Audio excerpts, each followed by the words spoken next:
Let's get underway. Welcome to this very serious and ridiculously important topic, recognizing and ultimately overcoming addiction. Today we have four expert presenters that will shine a ray of hope on this challenging, incredibly challenging topic, and also provide some very creative methods of addressing it. Today, just like we typically do with Impact, we bring some of the finest contractors in the world along with some of the finest ironworkers together. And that's the spirit of Impact. That's what we do on a daily basis. This webinar is no different. We have two high-level ironworkers in the persons of Kevin Burns, the Chief of Staff of the Ironworkers International, who works very closely with General President Eric Dean and the General Executive Board of the Ironworkers, along with Sean Neely, who's based in Boston. He's the New England District Council President. And his partners are Tom Gunning, the Director of Labor Relations for the Building Trades Employers Association of Boston, along with Dave Argus, the Operations Manager for Karas and Karas. Now, this is going to be a 1-hour webinar. It's going to be recorded, so you should be able to review it again on Monday if you miss anything, or you'll be able to refer your friends and loved ones to this event when it's posted on our website on Monday. It'll be easy to find. It'll be on the front page. Keep in mind that we won't be monitoring the chat box. So if you have a question, we'll go roughly 45 minutes of content and then 15 minutes of Q&A, and we'll get to as many of those questions as possible. If we don't get to the questions on the presentation, I'll make sure I forward them to the experts so that they can answer them later. And keep in mind, this is not a one-time event. We are going to continuously have these events either in person or virtually. And the next one will be on November 19th, at the same time, 2 o'clock. It'll be on a Thursday, and we'll have Cal Beyer, who's an expert in suicide prevention. And in addition, at the Impact Conference, we're going to have these same players that you see today and others talk about these major issues. And one final note, and I think it's incredibly important to note, that the leadership of the Ironworkers, along with the Impact Board of Trustees, Bill Brown, and the contractor representatives, have agreed to at future major events, including the Impact Conference and the annual training session in Ann Arbor, the epicenter of learning and understanding the universe. They will have space for AA meetings at all future events. So that's the housekeeping. We'll come back to monitor the questions later, but our first speaker up today is Tom Gunning. Tom, take it away. Thanks, Kevin, and thank you everyone for being here today. I'm Tom Gunning. I'm with the Building Trades Employers Association. We represent union construction contractors here in New England and Greater Boston. And as you all know, this is a very important issue that is plaguing not only the country, but in particular the construction industry. So a couple of years ago, about a year and a half ago, I was presented with some statistics, and they're pretty sobering statistics. So I'm going to read them off right now to you. And then I'm going to talk about what we did up here as an employer association in partnership with the building trades and Local 7 Ironworkers, and what we do here going forward for people that are struggling with substance use. So, you know, as you know, people are dying every day from opioid overdoses. More than 760,000 people have died since 1999 from drug overdoses in this country. 400,000 of those are from opioids and fentanyl alone. In 2018, we lost 10% of those people, so 74,000 people died of overdoses that year. In 2019, there was more than 67,000 deaths caused by drug overdoses in the United States, with still 23% under investigation. So the number it's a moving number.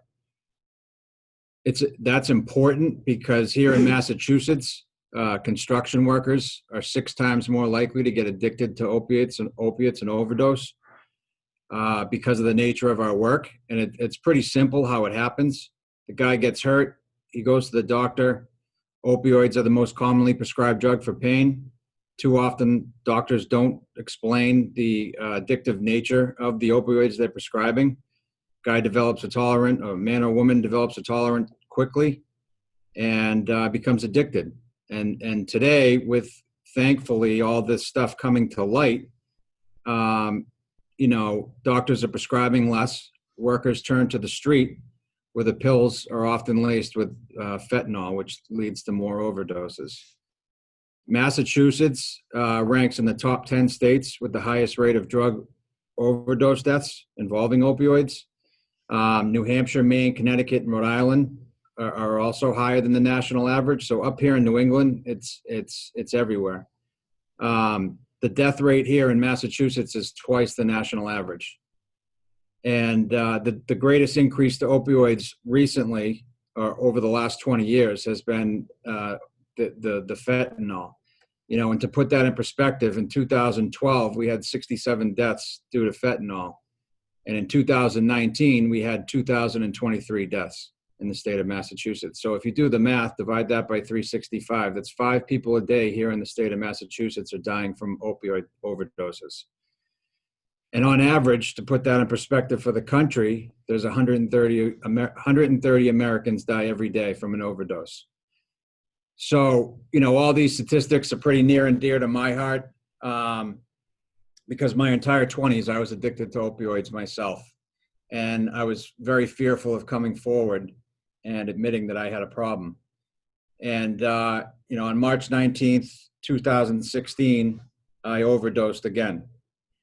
And, I won't get into my whole story, but basically, it was my second overdose. I was found dead on the floor. I was in a sober house, a place where I shouldn't have been getting high. I wanted to stop, but I couldn't stop. I didn't know how. And I was given Narcan 3 times. I was thankfully revived. I was rushed to the hospital. The hospital that I went to did not have the proper breathing machine that I needed. My body, fentanyl, had shut my respiratory system down, and my body forgot how to breathe on its own. I was then rushed up to Beth Israel Hospital, where I spent the next 8 days in the ICU. I had to relearn how to breathe again. And I'll never forget that day. I'll never forget that moment. And, the insanity of the whole disease is that I thought that I could just go back to that sober house and I'll just put the drugs down. And that was the insane part of the whole 10 years I was addicted to opioids. I always thought I could do it my way. I always thought I could just stop. I couldn't, and I didn't know how. And as much as I wanted to, and as many people as I wanted to get sober with, I just could not stop. And, I went up to this treatment place in New Hampshire, and, you can see the insanity here. Here I am. I just killed myself twice. I'm in and out of rehabs and sober houses over the last 10 years. I get to a treatment facility, and I'm telling these people that I'm only going to stay 30 days. Now, these people have years of sobriety. They understand addiction. My parents are to my right, and they're crying. They just lost their number 1 son. And I'm telling them I'm going to do 30 days. This program was a Alcoholics Anonymous based program.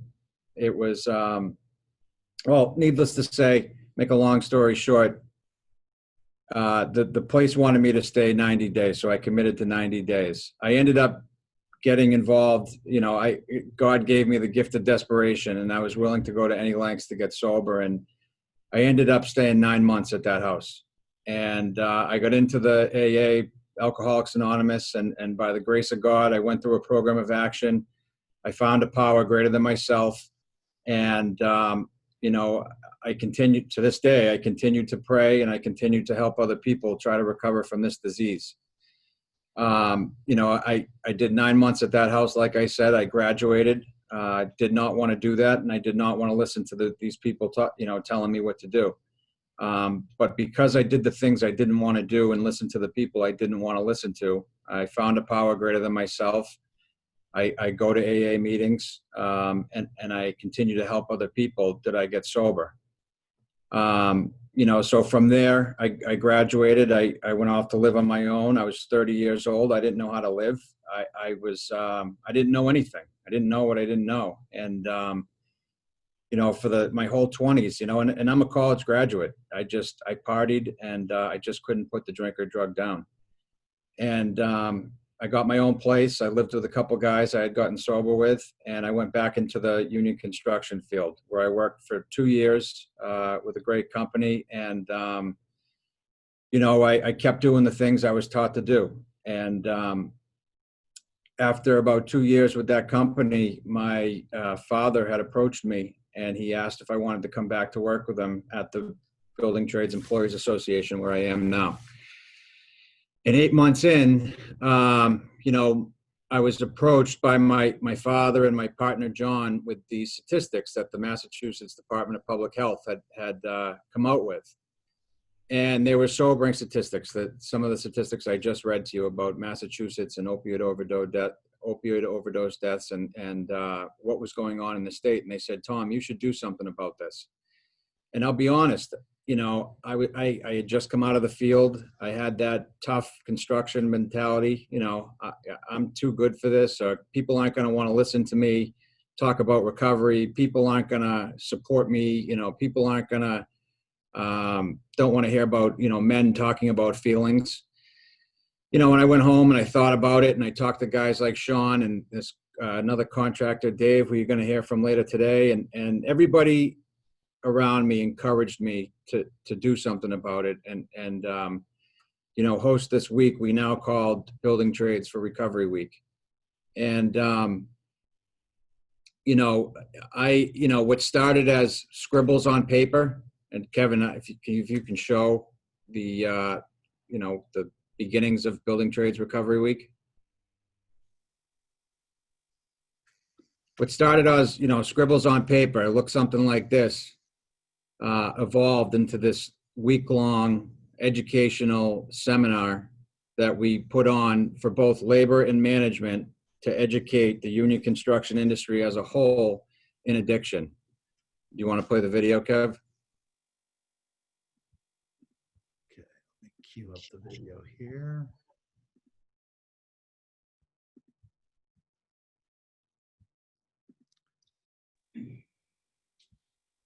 We're joined together here today because of one truth.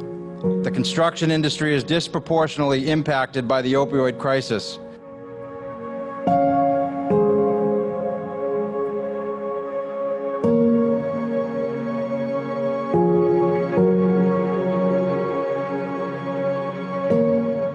We're going to get you the treatment you need. We're going to get you back on the job.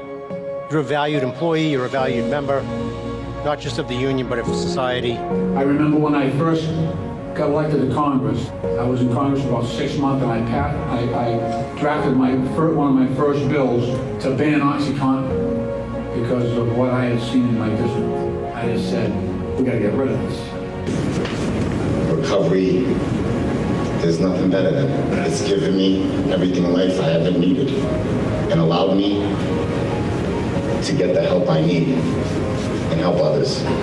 If there's one person during this week that picks something up that can help them, then this has all been worthwhile. Today we will stand down for 150 seconds to honor our brothers and sisters who have lost their fight to opioids or substance abuse. This isn't a disease you should run away from. This is a disease you should run towards. Run towards it to address it, run towards to take care of it. Construction workers should be leading the way on fighting back on stigma, to let people know that it's okay to go for treatment. It's okay to let somebody know that there's a disease out there, and it's okay to admit that. If somebody needs a hand, help them out, take them to detoxes. Try to get them into a program. There's a lot of things you can do. The one emphasis we want to make today is that look around you. See if there's anybody out there that you think needs help. And please, talk to them. 5 people die in Massachusetts every day from an opioid overdose.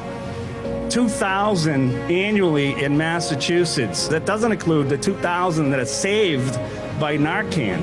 I take great pride in the fact that people on our team put Narcan on the job sites that number could be 3,000 or 4,000 without the Narcan. Since I've been in recovery, I've had the same job for 17 months, been a good employee, have a great girlfriend. I hope next year when I'm standing here for recovery, we can say we made a difference and we have helped someone in the building trades make a new start. Construction workers have been hit especially hard. News 5's Doug Meehan on the efforts to save lives and make a difference.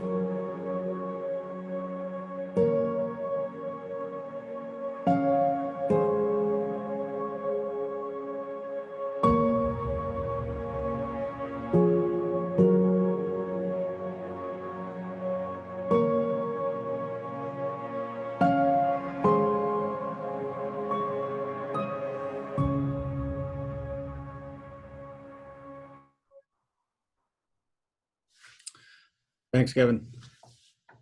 So, I mean, as you can see, I mean, right off the bat, we had success. We had guys coming forward that day from the job site stand downs to get help. And since then, we've had more people reach out for help to our EAP than we've had in any other year. You know, this thing that went in 35 different newspapers across the country. It was all over the news that we interviewed with the CDC. None of that stuff matters, honestly. The important part of all that and it getting out to the media was that, you know, the message was getting out there. And if one person saw or heard one thing that we were doing that they could take and learn from it or get hope from it or come forward, then we did our job. And, you know, so since then, we've had a lot of success with recovery on job sites here in Boston and New England. We've reversed multiple overdoses on job sites. We have our foremen and stewards trained in how to use Narcan. You know, more contractors are reaching out for help themselves, their kids, their employees. A lot of the business managers with all the building trades up here are trained on how to give Narcan. So it was a huge success. And, you know, we've implemented more drug testing with the ironworkers, the apprentices, and other trades. And I think the important thing to note there with the drug testing is it's not punitive. We're not there to hurt the guy, all right? It's therapeutic. We're there to help somebody out because, you know, with this disease, it is very, very hard to come forward and admit you have a problem.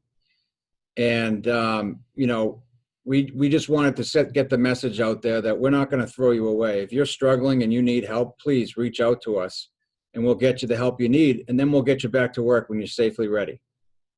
You know, this whole effort was 100% a labor management effort. I could not have done this without any of the building trades up here, and in particular, Sean Neely with the ironworkers. You know, I can't talk enough about the support that we got from putting this on.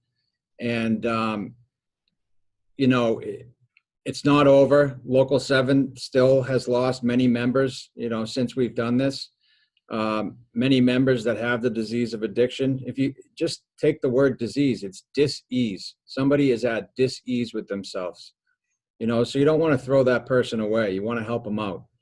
We're not done. We need to continue to destigmatize the disease. We need to continue to educate on prevention. We need to continue to let people know that it's okay to struggle and it's okay to come forward and seek help. You know, and I guess I'll just leave you with this. If you know someone who's out there struggling, help them out, lend them a hand, tell on them. And, you know, if you're worried about telling on them, don't, because I would rather that person be mad at me than that person die and I have to live with the guilty conscience that I could have said something and I didn't because I was scared of what other people thought. So please reach your hand out, pick people up, don't bring them down. Thank you. Well said, Tom. Very well said. And 3 of our panelists are in South Boston, the local union. And now I'd like to introduce Sean Neely, who's the New England District Council President. And Sean, you have the floor, sir. Thank you, Kevin. Thank you, everybody. Good afternoon. And thank you for being here on this very important topic. I have 10 minutes. I want to hit a few topics. So first off, I'd like to explain the name, how we came up with this name. since 2008, when I became a full-time officer at Local 7, we've lost members to overdose, suicides, and gun violence. And many of them were my friends. And I started hanging their prayer cards on my wall. I did it for two reasons. The first reason was I didn't want to forget them.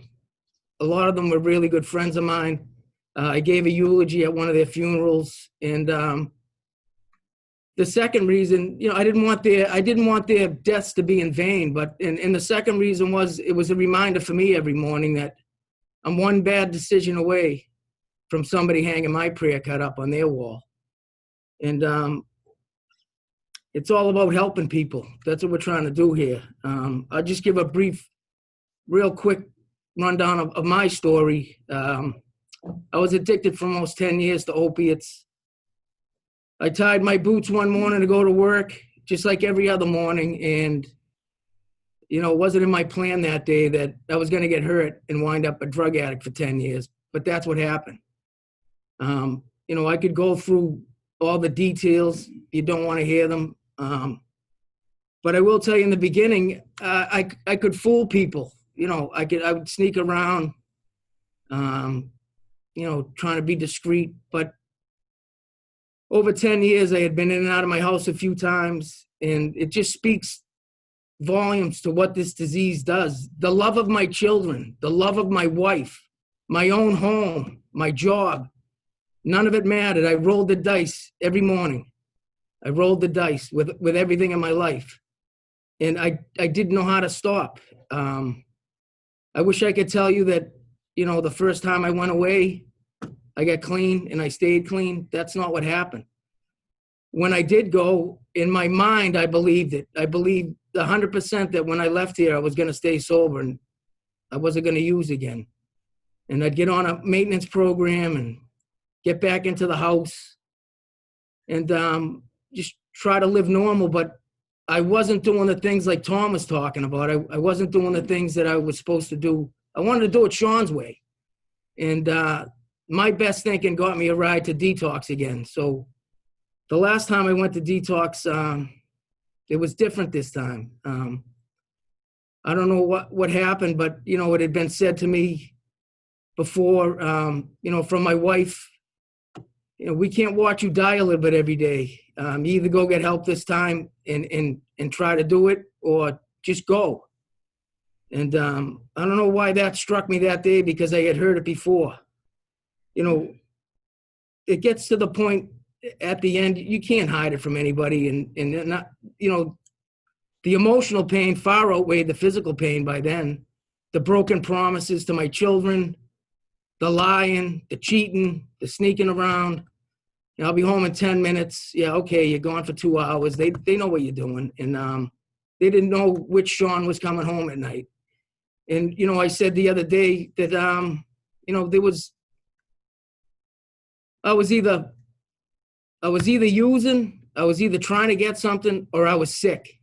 And I was sick a lot. And, my son, was 5 years old. And this is what I taught a 5-year-old. I wouldn't show up for Christmases. If I was sick, I wouldn't go over the in-laws. I wouldn't go, Thanksgiving, or even just a Saturday out for breakfast. My 5-year-old said, "Why are you always sick, Daddy?" And I didn't have an answer for him. I just didn't have an answer. And, those are the things that still eat away at me. Those are the things that at the end, you feel like the world would be better off without you. You feel like, I'm letting everybody down. And so I finally reached out again to Modern Assistance Programs. John Christian, he runs the program. He's a great, great guy. I went through this with my son. I think I was on the phone more with John during that time. And I'd like to say to people that are out there with family members struggling, you need to talk to somebody too. It's a family illness. It goes through the house. And I never thought it would be my son, and it was. And it was the hardest 2.5 years of my life. But through the help of Modern Assistance, who helped me, and I finally started to do the things I started to take advice like Tom said. I started to do what was asked of me. Nobody told me what to do. It was suggestions. And I took them because I wanted to be sober. I wanted to be clean. I wanted to be a good dad. I wanted to be a good husband. And it finally hit me. And it's every day I do the same thing every morning, things that Tom talked about. You know, I have a great relationship with the Gavin Foundation in Boston. They have a detox. They have 3 halfway houses, and they have a program for 16 to 21-year-old kids. And I had met Dave Argus on a job, great guy. And, you know, he'll tell his story, but we got together and we talked to the Gavin Foundation, and we needed members.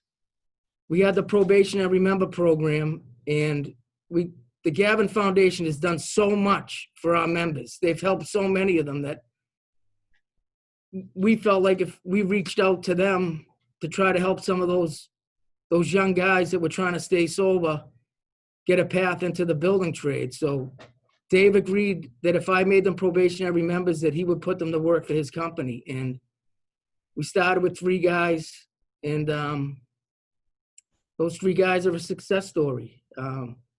We started an AA meeting at Local 7's Union Hall. We had one before, and a couple of retirees, they were great guys. They helped me.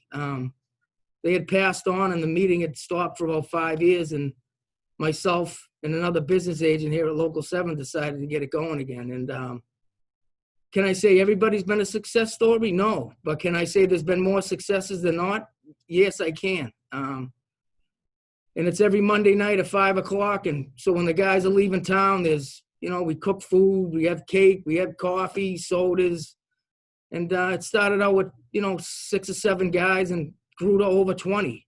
Sometimes there's more than 20 people there, and men and women. And we all have each other's back. If somebody comes in and they're having a hard time, everybody gathers around and tries to help them. And every morning we have a group text message that goes out, and it's about recovery. And it's just a way to start our day every morning, to just have that in the front of your mind that, you know, one bad decision and somebody's hanging your prayer card on their wall. So, you know, I know a lot of people don't want to reach out because of, like Tom said, the stigma. And this is what we're trying to do. That's why I sit here and tell my story. It's very uncomfortable to tell a bunch of strangers your story. And, but if I can change one person's mind about the stigma, or if I can have one person come forward and say, I need help, then what I'm doing here today is well worth it. Because even when I didn't care enough about myself, there were 2 ironworkers that cared enough about me to help me. And I want to, you know, just stick my hand out when somebody asks for help. I don't want to put my boot in their face. I want to put my hand out and try to help them get back on their feet, because I know what it feels like to be where I was. And now I know what it feels like to be on the other side of it. And I want other people to feel that way. So with that, I'll have Dave Argus come up and talk about his program with Karis and Karis. But thank you. Very well said, Sean. It takes a tremendous humility to be able to give a presentation like that, and Tom. So with that, I'll introduce, like Sean said, Dave Argus with Karis and Karis, who has an amazing program that he developed. Dave, thank you for joining us. Thank you, Kevin. First of all, I want to thank all of you for allowing me to be part of this conversation. I feel extremely grateful to be here. Unlike Tom and Sean, my introduction to the world of addiction was not of my own. I was introduced by a family member. And honestly, just listening to these 2 talk today, I learned a lot. And I've heard these dopes talk for years. So honestly, there's so much wisdom in the words of people that have gone through the hell that they have gone through. But as for me, I went through a different type of hell with a loved one. My views on addiction maybe are coming from a bit of a different angle than these two.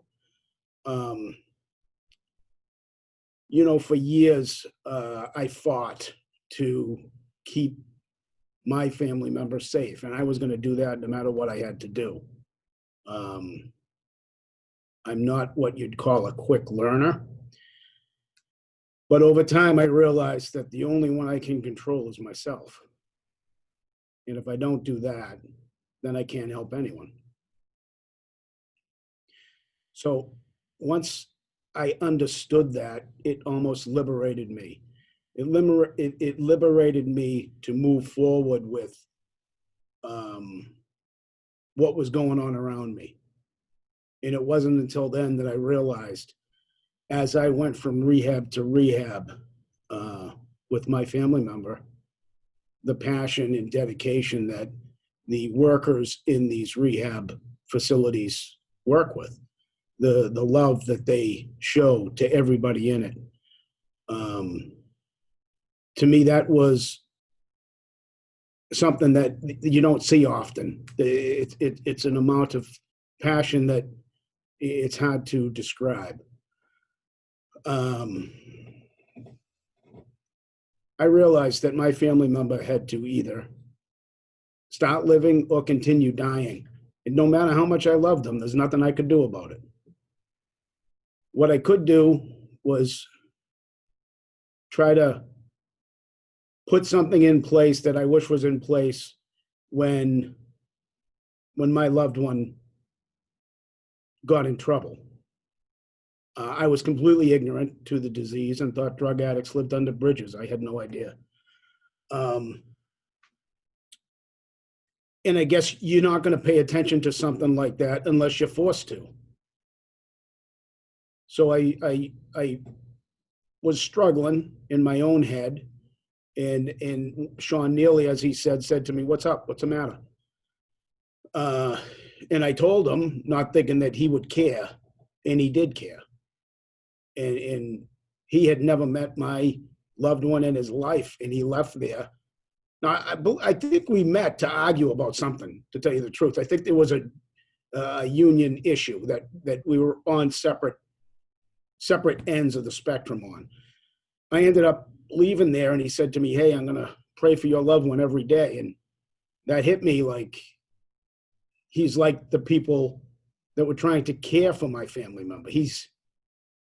Maybe that's something that they all have in common. Then I realized that he was an addict in recovery. In turn, started talking more and more with him, and we developed this program called Boston Phoenix Foundation. Whereas if there's somebody struggling but are living in recovery, and they want to remain in recovery as bad as they want to breathe, then we'll hire them at Caris and Caris. And Sean would get them in as a probationary member for a year. And while the union would be teaching them a trade and skills that they can use for the rest of their life, we in turn at the foundation would teach them insignificant things that what most would think would be insignificant things, like to start a bank account, to learn how to talk to people, how to love them, and cared for them. We would always let them know that they were never alone. We were always there. We would try to connect with them. We would allow them in our little world. They were part of a family. We would drill into them that there's no one better than them, and they're not better than anyone else. And they would see that, they would hear that, they would see that in actions, not just words. And over time, we've got probably 18 people in the program now. And what would make me extremely happy is if I got phone calls tomorrow or the next day or next week from people watching this right now and said, "How do we start a Boston Phoenix?" Because, like I said, we have 18 people. There's thousands and thousands of people that need help.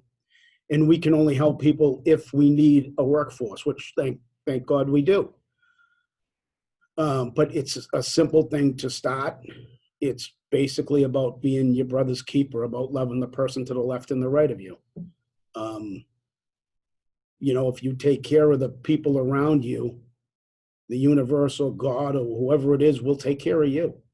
And it becomes extremely addicting in itself, in a good way. So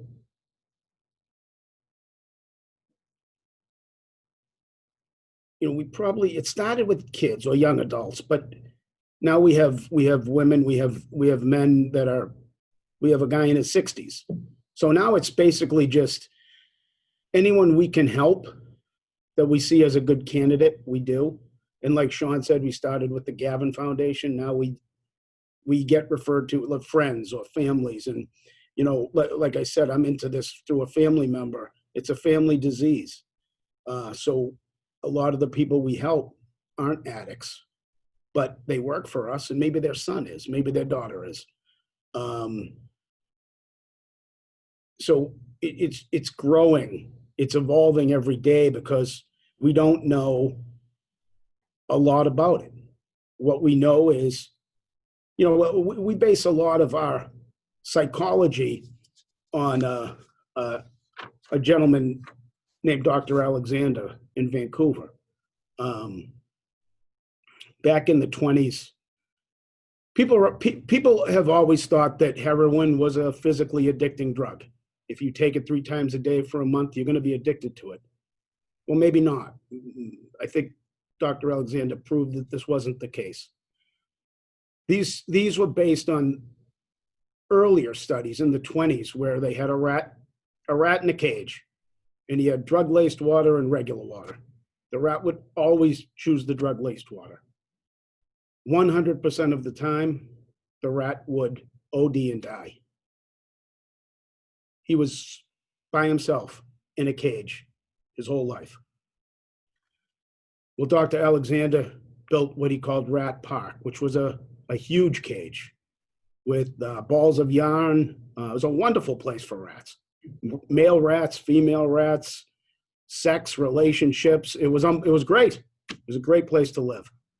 He had the drug water and the regular water. The rats almost never drank the drug water, which kind of shows that they had a connection. They had a family of sorts. They had other rats. They had friend rats. They had rats that cared for them. And then you think that these are rats. These aren't people. But this same experiment was proved out in the Vietnam War, whereas 20% of our troops regularly used heroin, whether it was for pain, recreation, whatever it was for. They used it. And the Archives of General Psychiatry back in the day was extremely scared that when these people came back home, we'd have a bunch of addicts. So they studied them.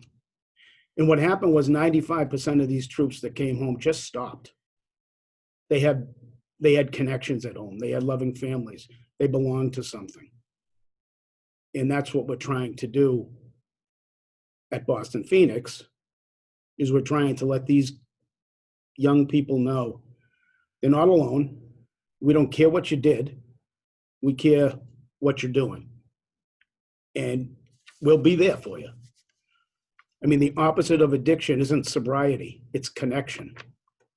And that's what we try to do. We try to support and love these young people, which is a simple thing to do. Anyone could do it. As I said, I would be, we don't get anyone sober. We just provide lifelines. They have to do the hard work. We do what people should do, help each other. That's all. It's almost like when you do your homework, you don't get credit. You're supposed to do your homework. You're supposed to help each other. People are supposed to help each other. That's what we need to start doing more of.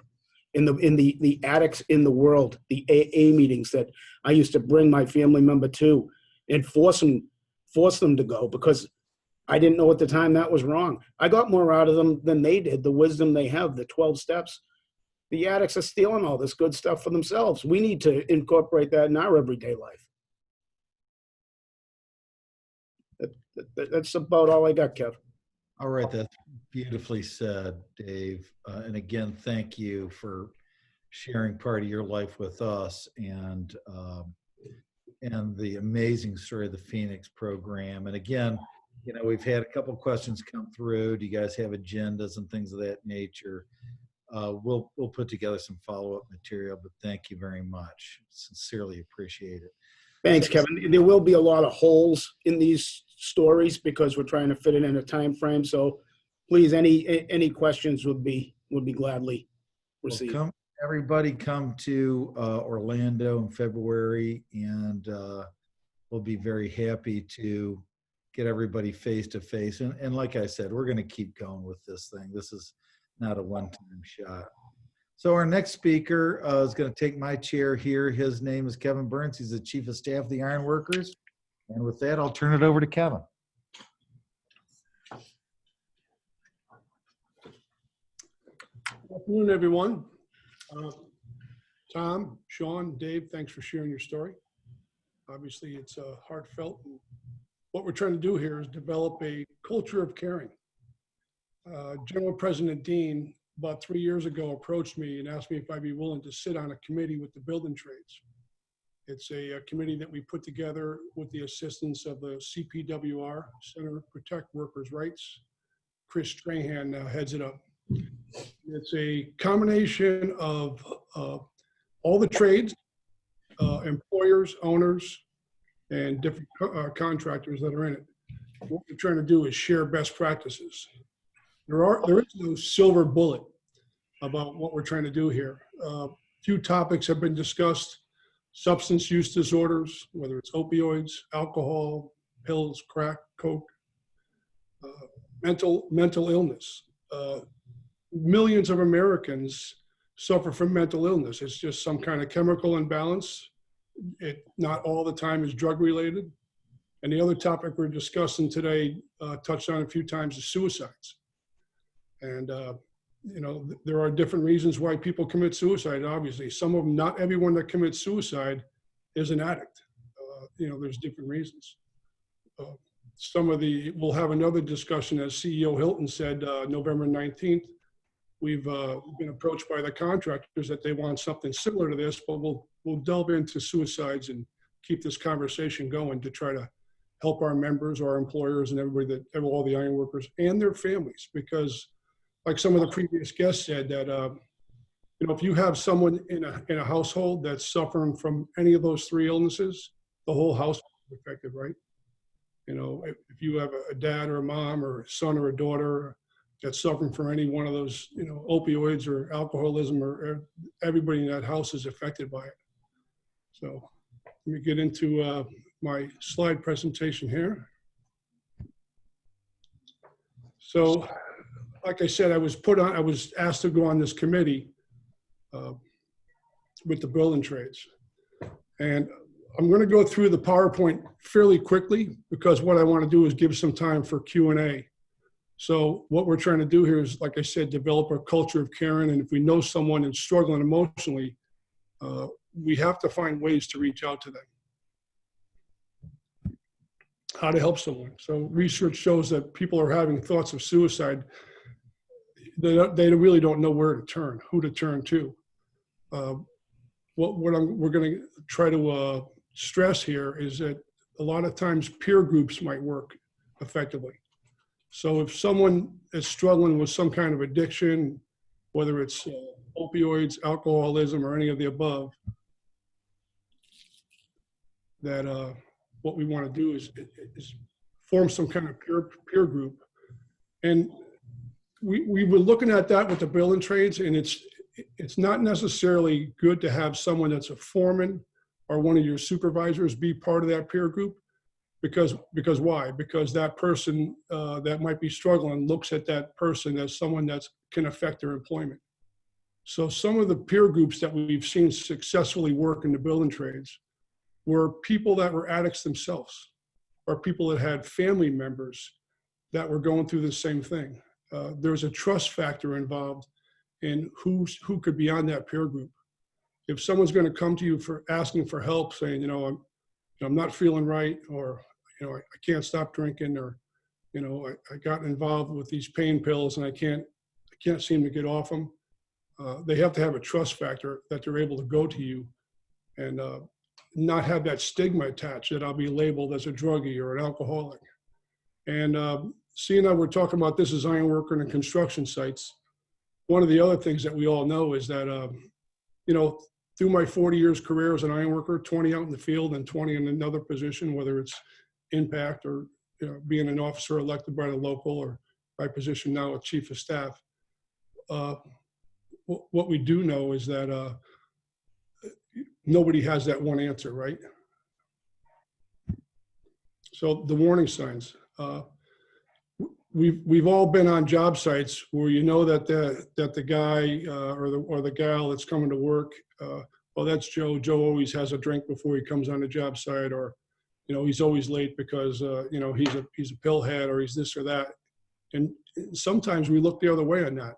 Not really anymore because of the insurance and the drug test that's going on now out there.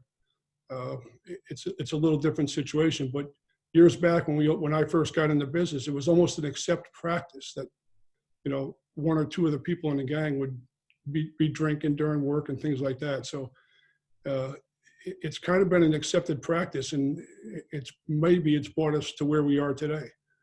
But what we have to do is, help out these people in any way we can. So knowing the risk factors, disorders, personality disorders, alcohol and other substance abuse disorders, the hopelessness that a lot of these people feel, and where to turn to. So let's look at that. Opioids. Tom talked about there's a whole nother world of how things are out there now with the pills that are out there and the fentanyl and these drug cartels and gangs are constantly pushing these things. And somebody that got injured at work gets prescribed a pain pill, and what happens from there, he's off and running sometimes. 1 out of 5 people that are on a pain pill for a number of months, when that prescription stops, they got nowhere to turn but the streets. And Tom or Sean, you guys, we talked earlier about what a pill looks like now and the different things that they're putting into these pills, highly addictive. Fentanyl and these third world countries that have these different labs where the things that these pills are made of now, highly addictive and can take a person's life and OD, so frequently on the stuff that's on the streets now. Very powerful stuff.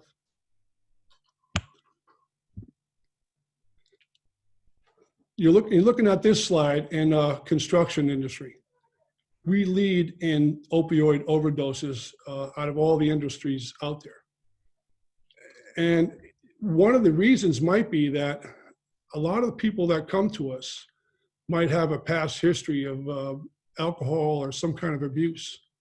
And they have nowhere to turn but construction job sites sometimes to get that second or third chance.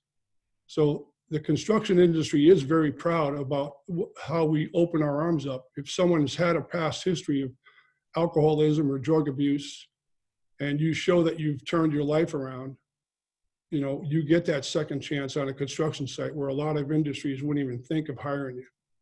And look, people that come out of incarceration, a lot of times if you have an arrest record or something like that, that follows you, you're not getting into a program. So maybe that's one of the reasons why the construction industry is one of the highest industries with opioid overdoses. The other obvious reason is that, like Tom and Sean and everybody said, how they got, or Sean, there's a pretty good chance that if you have a full career as a construction worker, one time or another, you could have the possibility of getting injured on a job. And the first thing you do when you walk into an emergency room or a clinic is that doctor doesn't really know what you do. All he knows is you're a construction worker and you tell him, I got to get back to work the next day. And the first thing he does is prescribe some kind of pain pill for you. And you make it through the day, you come home at night, and your injury's there, and you're feeling it again at night. You take another one to get to sleep. You wake up the next day. You got a wife and a family and bills to pay. So you get through that next day, and you take another pain pill. And to get through the day, and it becomes a cycle. And the longer you're on that pain pill, the bigger tolerance you build up for it. And I said earlier, when the prescription stops, you turn to the streets. And so what we're trying to do here is we're telling stories about what's going on out there in the construction world and the ironworkers. And it's a wake-up call. We want everybody to try to work with anybody that has substance use disorder, mental illness, to be able to turn to someone in the local, or turn to that contractor and say, I need some help. The stigma part was talked about quite a few times. And I know Sean and I talked about earlier when we were prepping for this, that a lot of times if you pop on a drug test, you're banned from that job site for life. And I think that's something we have to look at, because if someone goes through a program and they follow that program, why shouldn't they deserve a second chance to get back into the business or back onto that particular job site?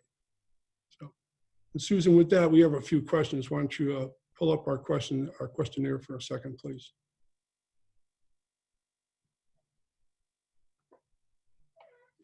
Take about 30 seconds and answer this, and then you answer these questions for everybody that's on this call, and then we'll pull up the answers. You may have to scroll up too to get the third question.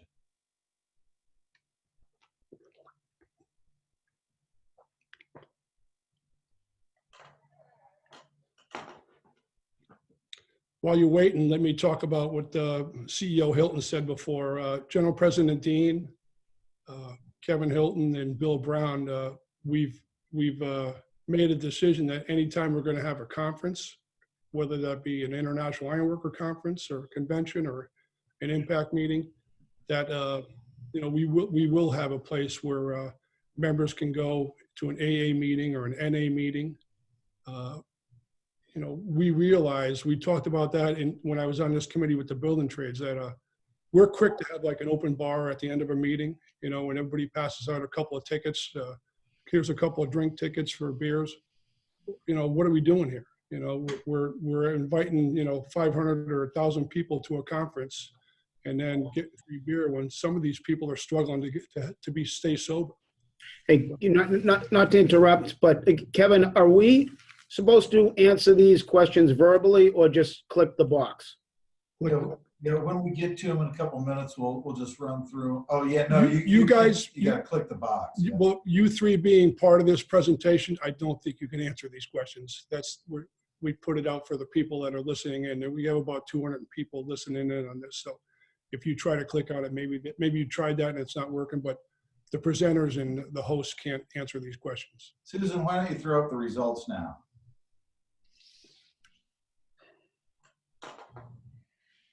All right, so does your local apprenticeship program or company have programs in place to address injury prevention? 84% said yes, that's great. Do your local unions on our job sites stock Narcan? 20% said they yes, 14% no. Scrolling this up. I lost it. Wow. We'll share those results later on the website. Right there, you got two of our trifolds that we recently had put out. One is basically for the contractors, and one's more for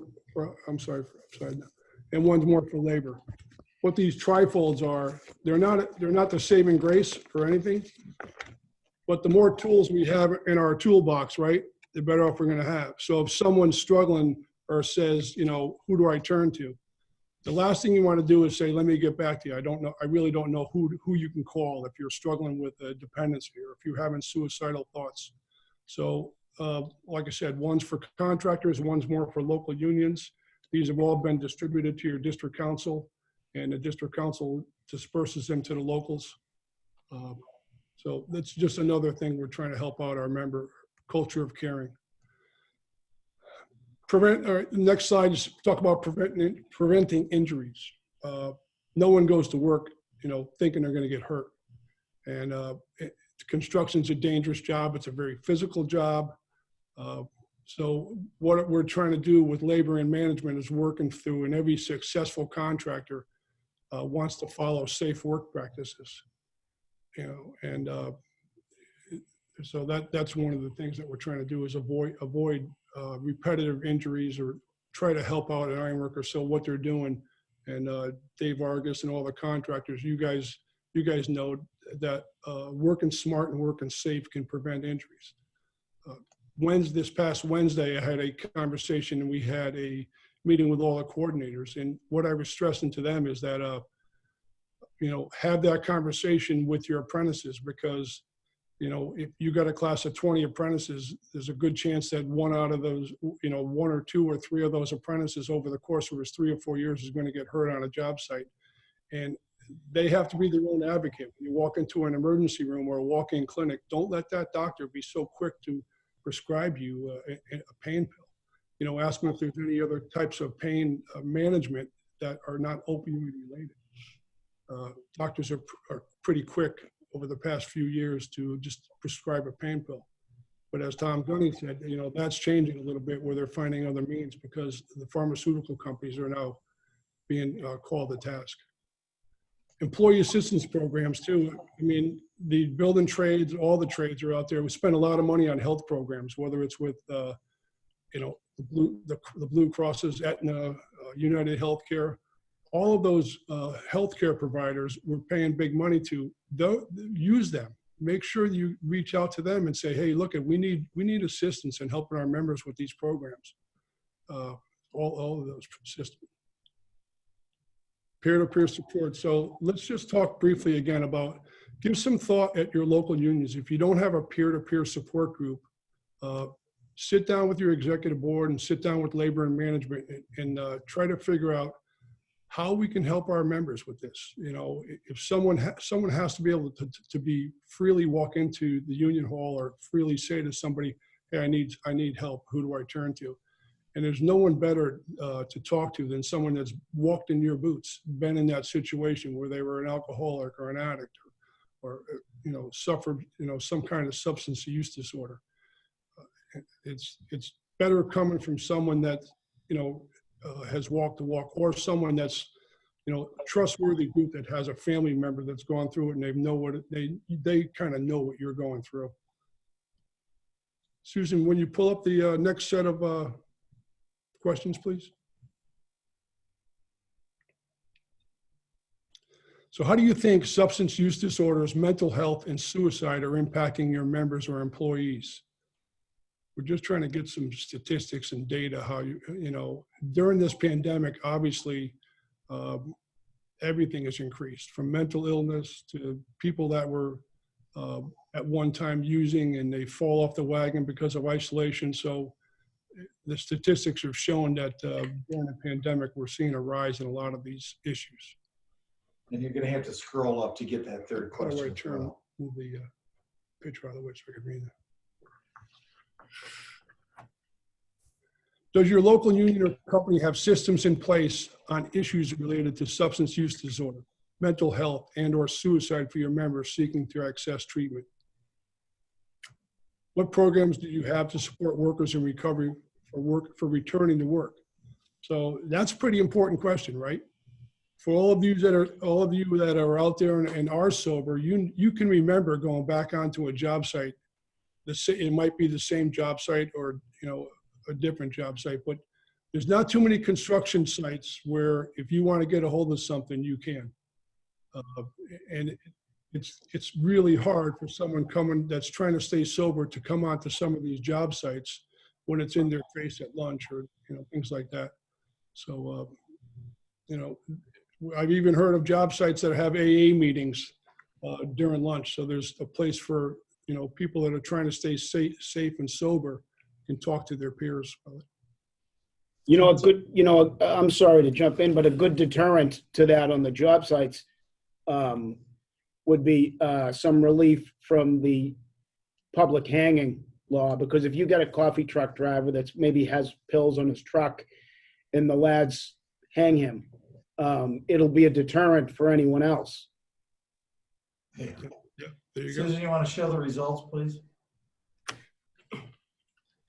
So how do you think substance use disorder, mental health, and suicide are impacting your members or employees? 27% said severely. The majority, 64%, said to some degree, and only a minor impact for 9%. Next one, does your local union or company have systems in place or issues related to mental health? Yes, that's good. 67% of you have something in place, somewhere that your members or your employees can turn to.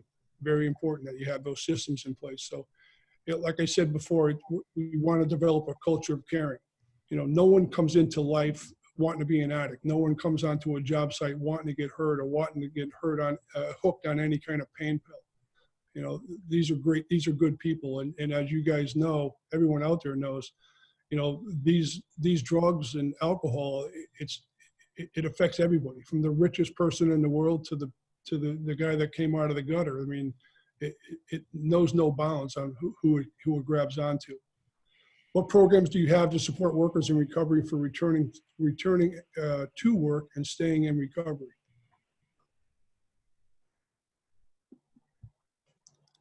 Thank you.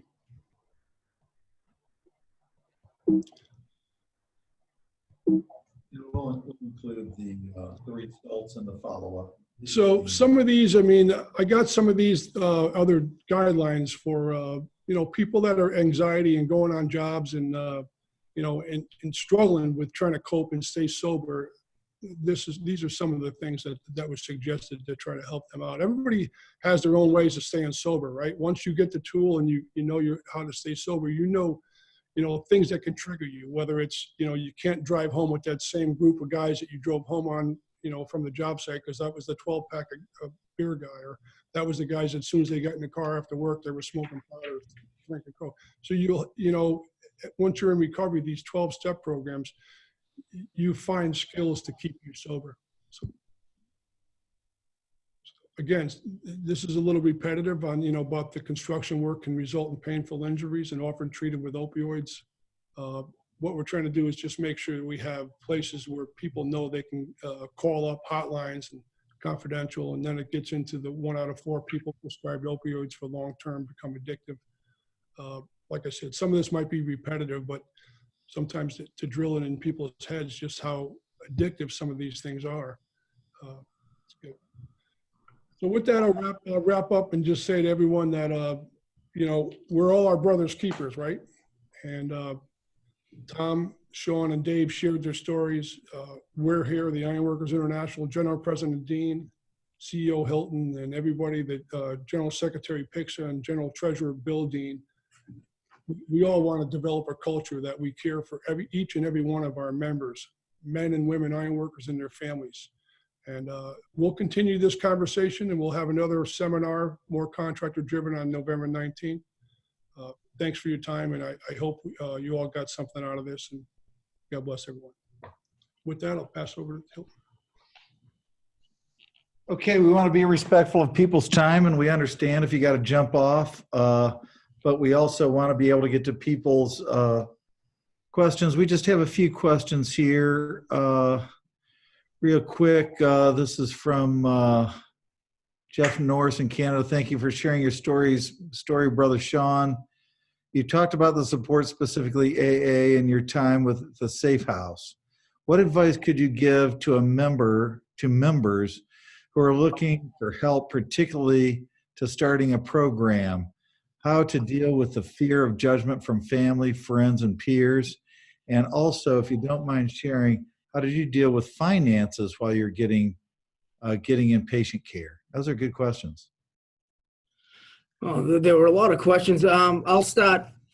So financially, I know a lot of the time I didn't want to, when I could use an excuse not to go get help, was because I needed my hours for health insurance. I had to feed the kids. I had to keep pay the mortgage. And over time, those things didn't matter anymore. So the last time I went away, it was, I just knew that if it was for a month, which it was, that for a month, we're going to have to tighten up, and hopefully I get back to work soon enough and get the money to pay the bills. But I had to put all that aside and forget about the bills for a month and not have an excuse to not go away and get help, or it just would have continued. So as far as finally coming forward to get help, it was, I had to trust somebody. And I think for Tom, and I think for any other addict or anybody who's struggling with depression, anxiety, we're in a tough world. We're ironworkers, and people see it as a weakness. And I had to get over that fear. But the biggest thing was I had to trust somebody. I had to be able to go to somebody that I knew wasn't going to put my name on the street, that and they were just going to help me. And that's what I got from Modern Assistance Programs, John Christian. Never once was my name mentioned. And it was 2 ironworkers at the end that helped me with John, and never once did they say anything. So it all comes down to trust. And that was the biggest thing for me.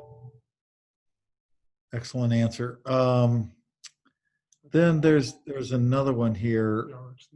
Have fringe trustees studied what percentage of prescription drugs and health funds are prescriptions for opioids? So I can briefly answer that as being a trustee on the funds for a number of years, and you, as you guys are. So that's kind of a HIPAA question, but when you're looking at your healthcare provider and you go over a monthly meeting or a quarterly meeting with your healthcare providers, and you see a big spike or rise in opioids being prescribed, that's a time to reach out to your healthcare provider and saying, what are we doing for this? Why is this big spike in oxycodone or whatever it is, Percocets? Where is this big spike, and how can we reach these members? Respecting their private, their HIPAA rules. How can we help them out? And that's where, again, we turn on the healthcare provider to ask some, questions about why they're on this. Is it an injury? Is it a transplant? What's the deal on that? So thanks. And again, we understand people have other things to do. We build this as an hour. If you can stay on, this will be part of the recording so that you can get the answers here. This is an anonymous question, just a suggestion. Most AA groups discourage members from discussing problems other than alcohol. Narcotics Anonymous is based on all the same principles and traditions, and is more likely to make the opioid addict feel welcome and encouraged to share and recover. It might be worth mentioning, as well as how both fellowships have online meetings readily available. I'll be 35 years clean and sober November 1. Loving this forum. Thanks you. And thank you for sharing that information. I have a question from one of our safety reps, Wayne Cressup. Thanks to everyone for sharing this valuable information and helping to reduce the stigma of mental health and opioids in the ironworking industry. Aside from local efforts, will there be an international number and resources available to the ironworkers and their signatory employers to help address all the following items under the umbrella? 1, suicide prevention; 2, opioids; 3, mental health; 4, grief counseling, post-traumatic stress for job-related incidents. Seems a tremendous opportunity to have an overarching harm reduction program for a variety. And I'm not certain that we're qualified. I think that's why Chief of Staff Burns spearheaded these trifolds. Well, thanks, Wayne. Now you're on the list to make up that new committee with us. Thanks for volunteering. So, like I said, we don't have all the answers, but those are all good topics to discuss. So this is something it's in progress. And let's see. Right, so there's some other examples provided there. And let me just quickly look at the chat box. You guys got some great feedback from people. One of the good, this was a question from the business manager in one of our locals, says, do you have an agenda to start a discussion or meeting for our members? Sean, Tom, Dave, is there an agenda that can be provided to start the ball rolling? I can get that information. Now, what we did here is you have to go to central service in whatever city or town you're in, and you go in there and you can start a meeting. They put it into the book, so it's in there every month, but you have to go to AA Central Service to start an AA meeting. But I can help with that if anybody wants to call me. If you can email me, we'll share it out with all the people who signed on. And with that, can't thank you guys enough. Chief of Staff Burns, Sean, Tom, Dave, amazing production. Everybody who's viewing, keep in mind, we'll be back on the 19th of November, in addition to our normal business webinars that we're doing. And of course, also the annual conference in Orlando. We'll be there to field these same difficult issues and put our hands out to help people. And I can't laud you four guys enough for being the people that help others. So thank you very much. Have a great weekend and be safe out there. Thank you.